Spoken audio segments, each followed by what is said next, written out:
Pour être honnête, je l'avoue, décider d'aller dans l'archipel des Spratleys, quand tout le monde vous dit c'est impossible, voilà qui nous a rendus encore plus déterminés à y parvenir. Il s'agit, selon l'ONU, d'un des 8 points chauds actuels de la planète. Un point chaud, c'est une petite zone de conflit potentiel capable d'embraser tout un continent. Bye bye. Bye bye. Bye. Pas de ferry pour les Spratleys.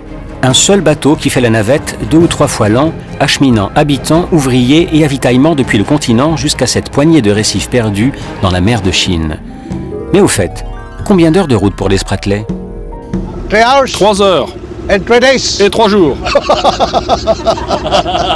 Nous embarquons grâce à un certain Rosendo El Mantes, se présentant comme le maire de la plus vaste municipalité outre-mer des Philippines.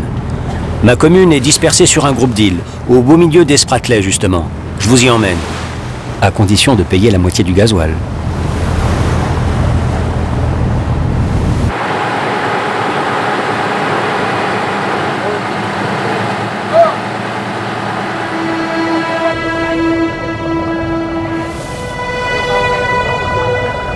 Aux premières lueurs du jour, la silhouette d'un chalutier non philippin, apparemment au mouillage, devant un petit atoll inoccupé. Notre équipage pique dessus sans hésiter. Oh, Avantera.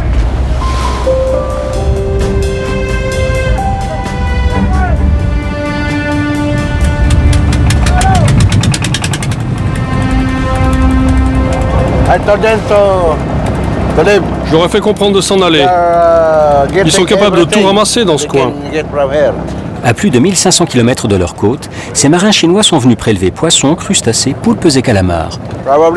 Sûrement des pêcheurs au cyanure. Apparemment ici tout est permis. Pêche au cyanure, mais aussi à la dynamite ou encore au filet dérivant. Ce sont déjà nos eaux territoriales ici. Alors c'est comme ça qu'on procède. Dès qu'on arrive, ils fichent le camp. Puis on part et ils reviennent. Car la compétition est terrible. L'archipel des Spratleys nourrit plus de 350 millions de riverains, qui se disputent ce territoire maritime grand comme 5 fois la France. Le Vietnam, les Philippines, Taïwan, un peu l'Indonésie et la Malaisie, sans oublier le dernier, une certaine Chine. Du poisson dans les Spratleys, mais aussi beaucoup de gaz et de pétrole. L'équivalent du Koweït, enfoui sous les atolls, sous les récifs. Trésor inexploitable tant qu'aucune autorité compétente ne s'impose aux autres.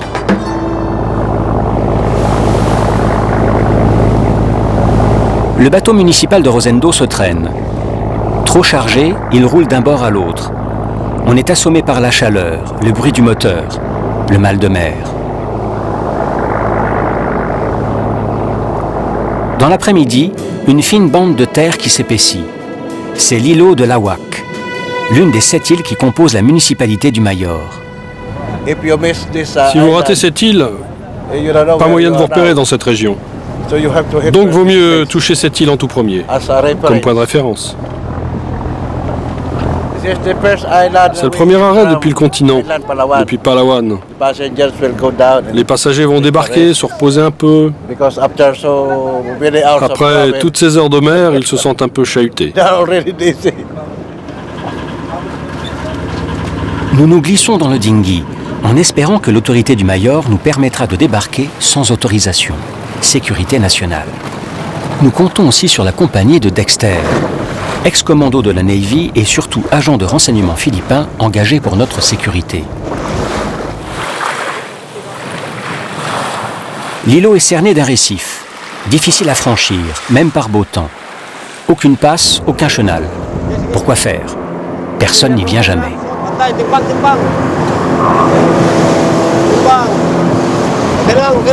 Babaw dito kay banda sa kabila eh. Dito lang kay banda. Basta.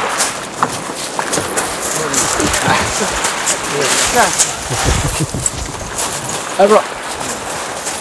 Basta kayo. Basta buhay dito tayo. L'accueil, presque chaleureux, nous étonne. Dexter y retrouve par hasard son ami, Ray, avec qui il a mené quelques opérations commando quelques années plus tôt. Jamais nous n'aurions pu débarquer sans cela.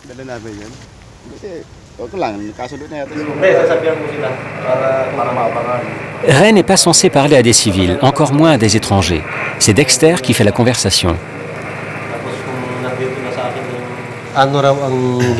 Explique-nous ce que tu fais depuis le matin, quand tu te réveilles dans l'après-midi, tu vois, ce que tu fais de tes journées, qu'on imagine.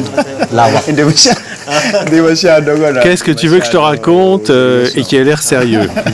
Bon, à l'aube, on fait notre tour de garde. On scrute les environs pendant 2 heures, puis on rentre prendre un petit déjeuner, ensuite un peu de ménage, à midi on recommence. Là il faut juste supporter la chaleur. Le soir on se repasse des DVD, puis vers 21h, 22h on refait notre tournée, on se couche une paire d'heures, et vers 1h ou 2h c'est reparti. Et le lendemain, c'est la même chose. Alors on essaie de dormir.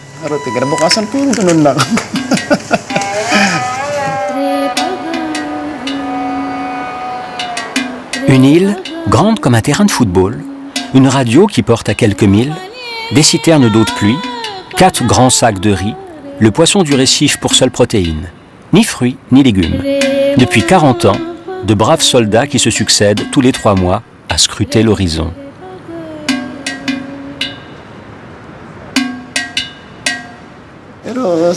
Mais tu sais ce que c'est, on ne peut pas s'empêcher d'y penser, la famille au loin, et ça nous prend...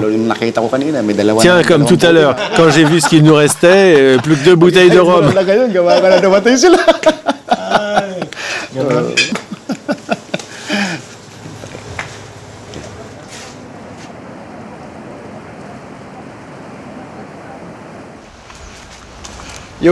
Vous voulez aller jeter un coup d'œil sur la borne là-bas?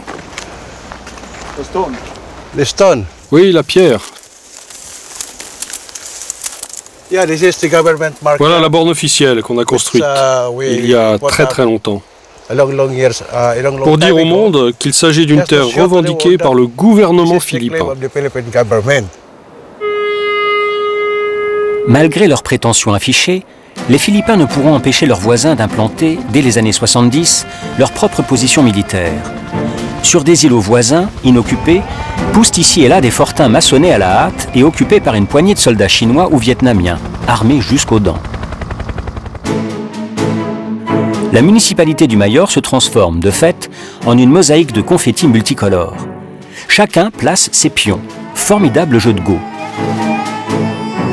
Mais pour les pions, comme Ray, abandonné sur son caillou, la moindre distraction peut être fatale.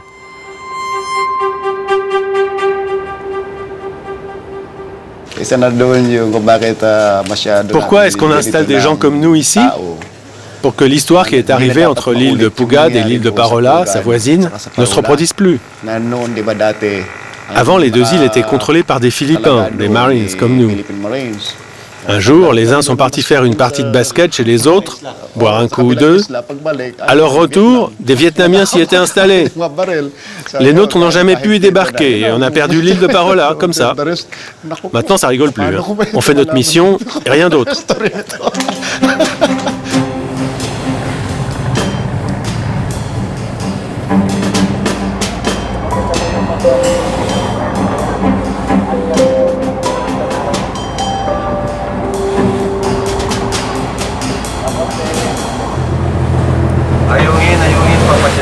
Les joueurs de Go vous le diront, toutes les positions sont bonnes à prendre pourvu qu'elles embarrassent l'adversaire.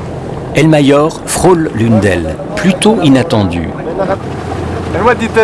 Mais dites-moi, Mayor, qu'est-ce qui les a décidés à se positionner ici? Ils se sont échoués, tout simplement. Parce que la passe pour entrer dans le lagon est de l'autre côté là-bas. Eux, ils sont passés par-dessus la barrière et ils n'ont pas fait le tour. Contre mauvaise fortune, bon cœur. Cette vieille carcasse échouée par accident fait depuis office de poste militaire. Officiel. Mais malgré nos efforts, aucune réponse à nos appels. Une nuit trop agitée peut-être? Les distractions sont rares.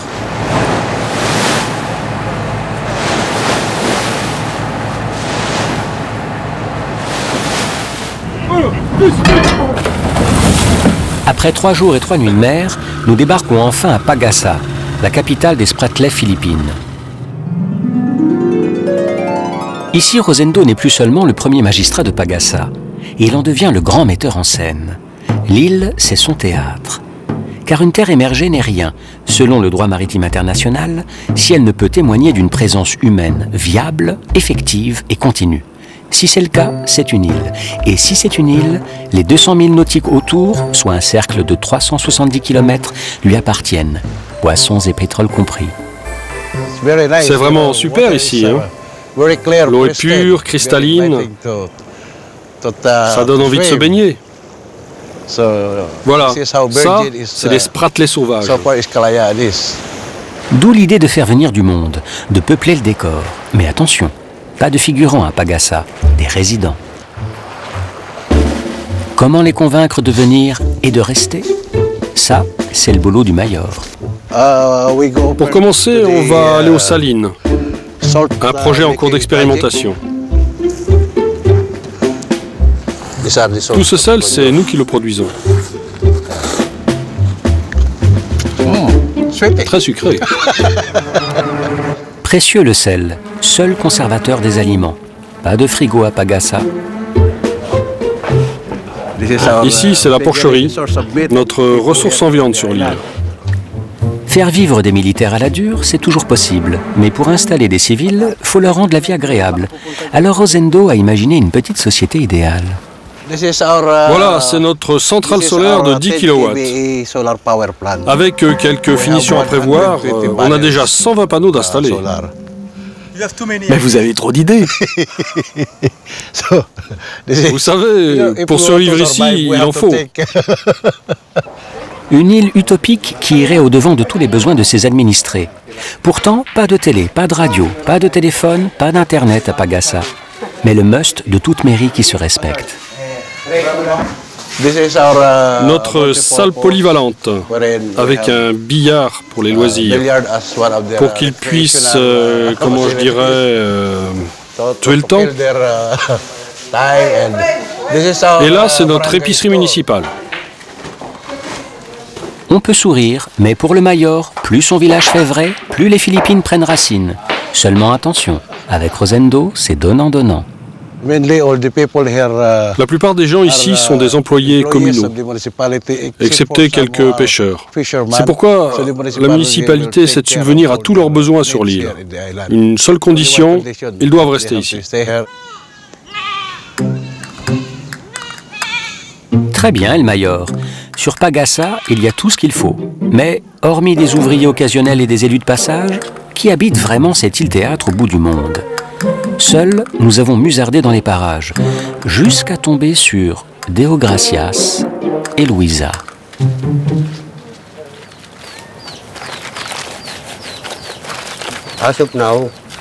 Pour le moment, je travaille comme assistant de son mari.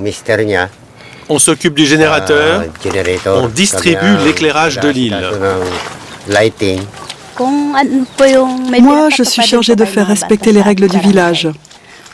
La distribution de la nourriture, le partage des corvées, tout ça. Je suis payée tous les mois environ 1000 pesos, 15 $. Je suis contente ici. Ce qu'on voudrait, c'est une école, mais... Mais pas un seul maître ne veut postuler à cause de l'éloignement. Et le voyage pour venir ici, trop dangereux. Ils ont peur.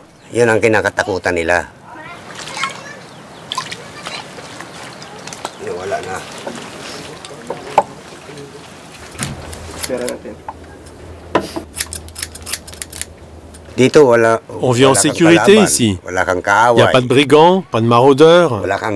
Et on ne dépense rien. Sauf si on a un vice. Une contractuelle et un électricien. 2 fonctionnaires à mi-temps qui râlent un peu. Normal. Rosendo, pour l'instant, voilà un peuplement des plus classiques. Dans la soirée, nous suivons une nouvelle petite silhouette qui semble s'échapper du hameau. Léa, 5 enfants, dont le dernier est né sur l'île. Ce n'est pas rien, une première naissance enregistrée à l'état civil de Pagasa. Un bon point pour Rosendo.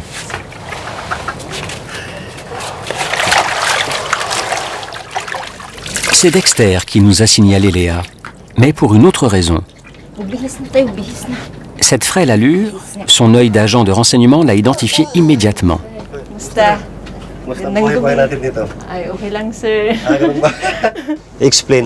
Léa, tu te souviens comment on s'était rencontrés la première fois? Comment on est devenus amis ensuite? Puis on s'est perdu de vue et on se retrouve ici? Oui, la première fois, c'était en 2002. En octobre, non? C'était au poste de police. Ah non, c'était chez vous. Oui, dans notre maison, non? Oui, c'est ça, chez vous. Exact, vous avez débarqué.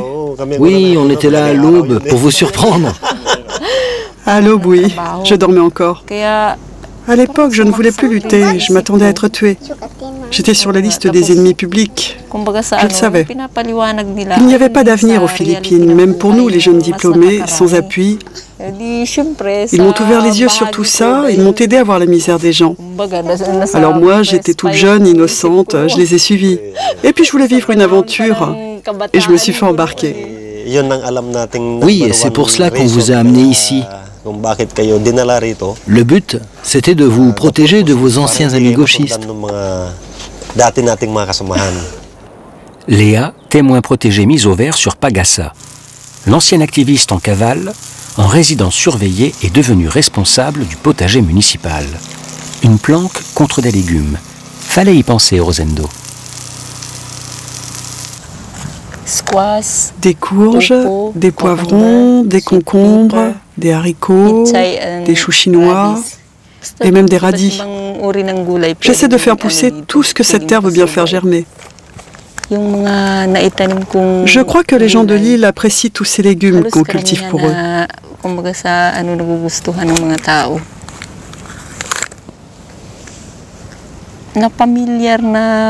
J'ai appris à aimer l'île. Oui, et quand on a commencé, on a appris à aimer notre mission. Et parfois, quand on va sur le continent, cette île nous manque. Donc, on y revient toujours. Nous travaillons ici et ça fait vivre ma famille.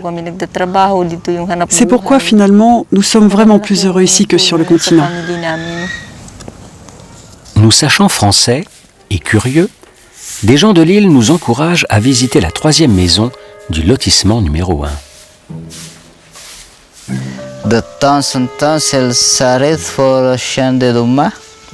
Quand elle s'approche de la barrière, son visage s'épanouit en large sourire. La voilà. Si Figaro. Pakikisama lang isang kwan dyan para tumagal sa isla. Il faut savoir s'entendre avec tout le monde, ici si on veut rester. Pas se laisser aller à la mélancolie, savoir s'occuper, s'amuser. Si on ne fait rien, forcément on pense à sa famille, ses amis. Quand j'étais éboueur, j'ai aussi eu un salaire mensuel.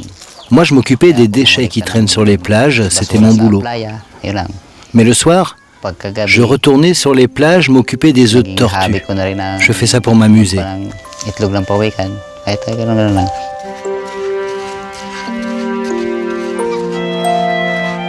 Obnor sauve des tortues quand tous ici se délectent de leurs œufs. Obnor apprend le français. Personne ne sait pourquoi. Obnor espère qu'une femme du continent acceptera un jour de vivre avec lui sur Pagasa. Toutes ont refusé.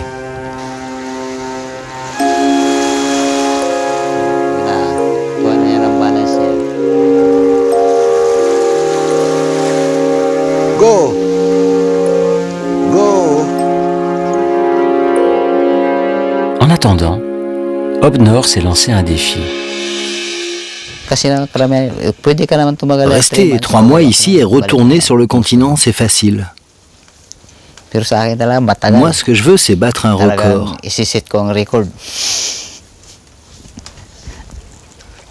Je veux devenir celui qui est resté le plus longtemps sur l'île. C'est ça, mon pari. Tête de pont des Philippines dans cet archipel, Pagasa accueille un maximum de corps d'armes en représentation. 50 militaires s'ajoutent ainsi aux 50 civils résidents. Sur le papier, c'est impressionnant. Mais, à y regarder de plus près, on découvre une poignée de garde-côtes sans embarcation, des forces aériennes sans appareil, des commandos sans moyen d'intervention, soldats inoffensifs peut-être, mais qui permettent à la fiction municipale de continuer à se jouer.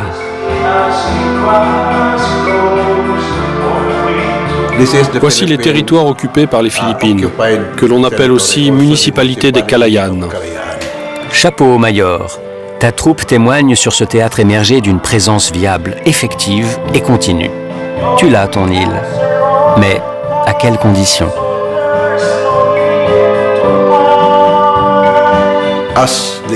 En tant que maire de la municipalité des Kalayaan, à un moment j'ai recommandé qu'on établisse de bonnes relations avec nos voisins.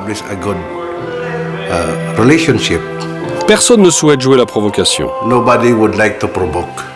Depuis, tout le monde s'en tient à ce statu quo.